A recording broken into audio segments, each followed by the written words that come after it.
Hi everyone, Chris here from Cards.n.Colors. So let me get into position. Today I'd like to walk you through another deck of Robert M. Place. It's the Marziano Tarot. Comes in a tuck box. Nothing special, but it works.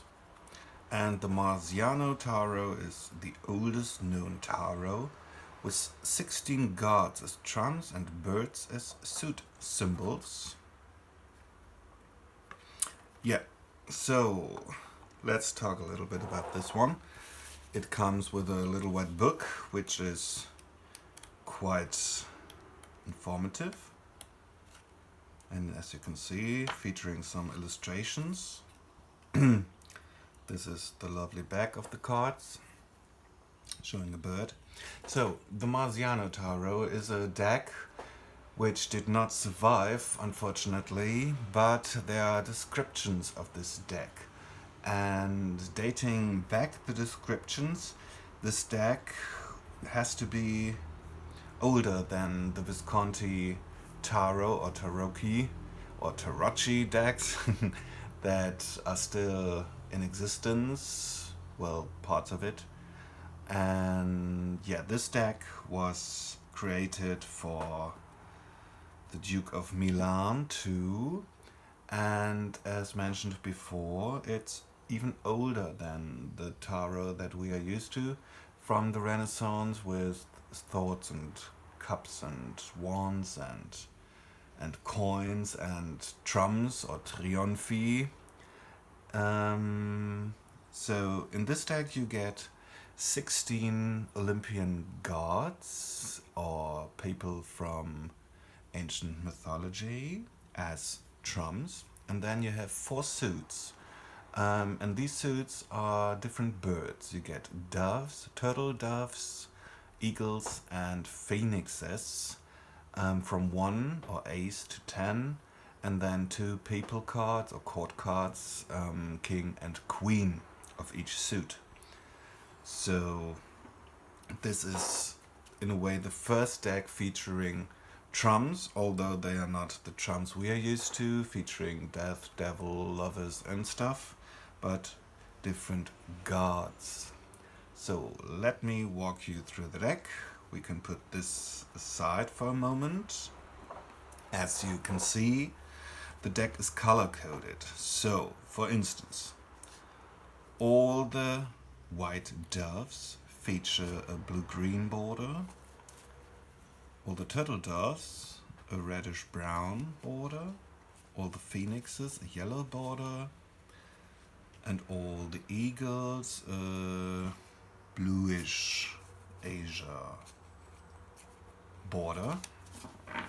And as you can see, the trumps, they feature color-coded borders too, because each suit is connected to 4 of the 16 trumps, which makes sense, of course, because 4 suits featuring 4 gods or trumps adds up to 16, and we have 16 trumps or gods as trumps in this deck.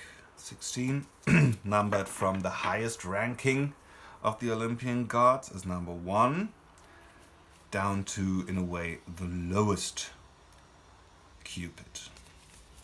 So I'll walk you through this. This is a pip deck, as you can already see, so I won't spend too much time on the minors or pip cards, and just so you get a glance and the first impression of this deck, because this is not well known in the tarot community, this deck, and being non-traditional, well, it's maybe hard to read with it. I'm not sure yet. I'm trying to read it visually, like Marseille decks, and combining the element or the bird or suit with the number, and then if you know a bit about mythology or even astrology, you have some idea of the trumps. But the trumps are very nicely described in the book or leaflet accompanying this deck. And even you get some words for the minors, and you can clearly see, you will see that when we come to the minors or the different suits, they are associated with the 4 elements and the traditional suits of the tarot we are used to. In a way, you will see that even in the depictions, you sometimes get a sword or a cup or whatnot. And in this sorry, little white book, you can clearly see the 2 of doves would be in a way the 2 of cups, and it's associated with love and relationship and so on. So, but now starting with the first of the gods, Jove or Jupiter or Zeus, with his lightning bolt, his staff or scepter, and the royal eagle, of course, king of the gods. Number 2 is Junon. So all the names of the gods and goddesses are in Italian. And this is Juno or Hera with her peacock. 3 is Pallas, Pallas Athena or Minerva, with the Gorgon's head, the head of Medusa on her shield, and the olive branch and the owl of wisdom. Venus as trump number 4, with a dove, frolicking with her hair here and a bow and arrow. And in the descriptions of these cards, which, as mentioned before, are not haven't sustained the test of time, unfortunately, all the trumps and the gods and their attributes are described. Robert M. Place did not include every little bit. He took some freedom in illustrating them, but for example, the bow and arrow in the Venus or Aphrodite card are described, and the swan of Apollo, light and sun, and bow and arrow again. Trump number 6, Nettuno, Neptune or Poseidon, with his trident, a seagull standing on the sea with a whale. Diana or Artemis, the goddess of hunting, of the night and the moon, the crescent moon, the 3 faces, bow and arrow, and a white deer. Baco, Bacchus or Dionysus, with a tiger and grapes and wine leaves here. The god of ecstasy. Mercurio, Mercury or Hermes, with a rooster, and the caduceus, the entwined staff of Hermes, and the winged sandals or shoes in this case. Marte, Mars or Aries, with a very strong horse here, and a falcon, I guess, and a very big shield, armed for war with a bloody sword, very masculine. Vesta or Hestia, with the holy fire here, and a nest, hearth and home.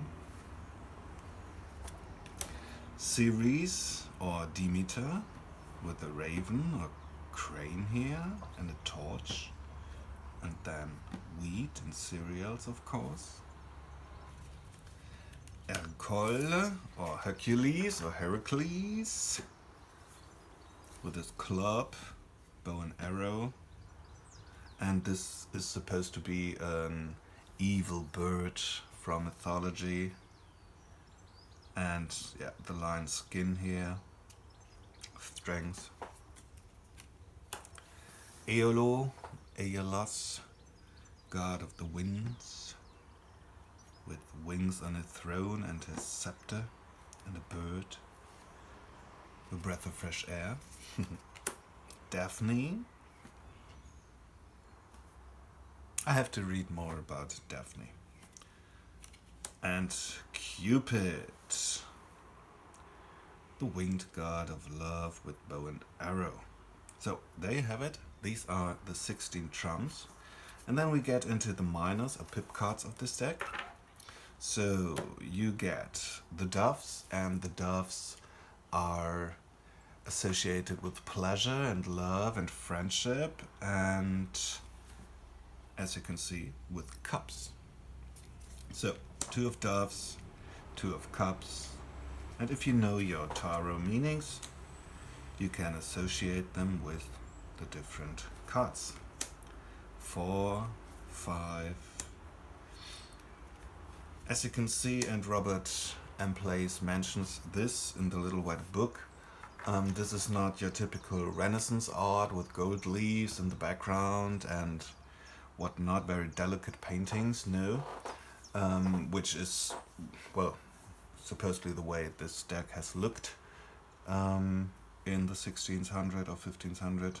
1412 to 1425. This is the era when this original deck was created, so in the 1500.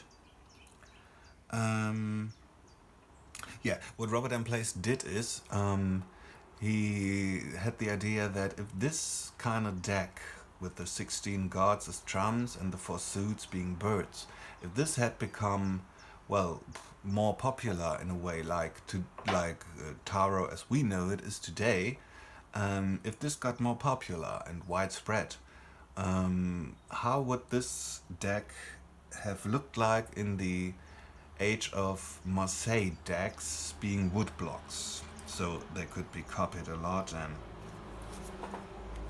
like mass produced, and this is what he does here.